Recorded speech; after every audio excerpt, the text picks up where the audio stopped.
അല്ല, ഞങ്ങൾ നേരത്തെ തന്നെ ഇക്കാര്യങ്ങളൊക്കെ സൂചിപ്പിച്ചിട്ടുള്ളതാണ്. എന്തായാലും ഇന്നത്തെ ഞങ്ങളുടെ പ്രധാനപ്പെട്ട അജണ്ട എന്ന് പറയുന്നത് നമ്മുടെ സ്ഥാനാർത്ഥിയുടെ നോമിനേഷനാണ്. ആ നോമിനേഷനുമായി ബന്ധപ്പെട്ടുകൊണ്ടാണ് ഞങ്ങൾ എല്ലാവരും അങ്ങോട്ട് പോകുന്നത്.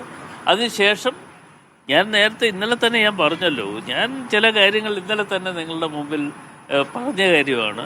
എന്തായാലും ഇക്കാര്യങ്ങൾ ഇനിയും കൂടുതൽ ചിന്തയിലേക്ക് വരും. അതിന്റെ ഒരു മുന്നോടിയായി നിങ്ങളിത് കണ്ടാവും. അല്ല, അതൊക്കെ സമയമുണ്ടല്ലോ. ഞങ്ങളൊന്ന് കൂട്ടായി ഒന്ന് ഇരിക്കട്ടെ. കൂട്ടായി ഇരുന്ന് ഞങ്ങൾ കാര്യങ്ങളിലേക്ക് വരും.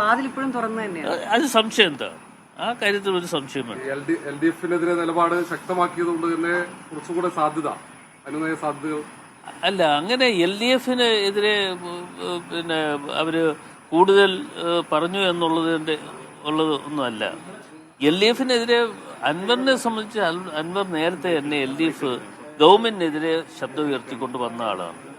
ഞങ്ങളുടെ അജണ്ടയും അത് തന്നെയാണ്. അപ്പോൾ തീർച്ചയായിട്ടും ഞങ്ങളോടൊപ്പം ഉണ്ടാകും എന്നാണ് ഈ അവസാന നിമിഷം വരെയും എൻ്റെ പ്രതീക്ഷ.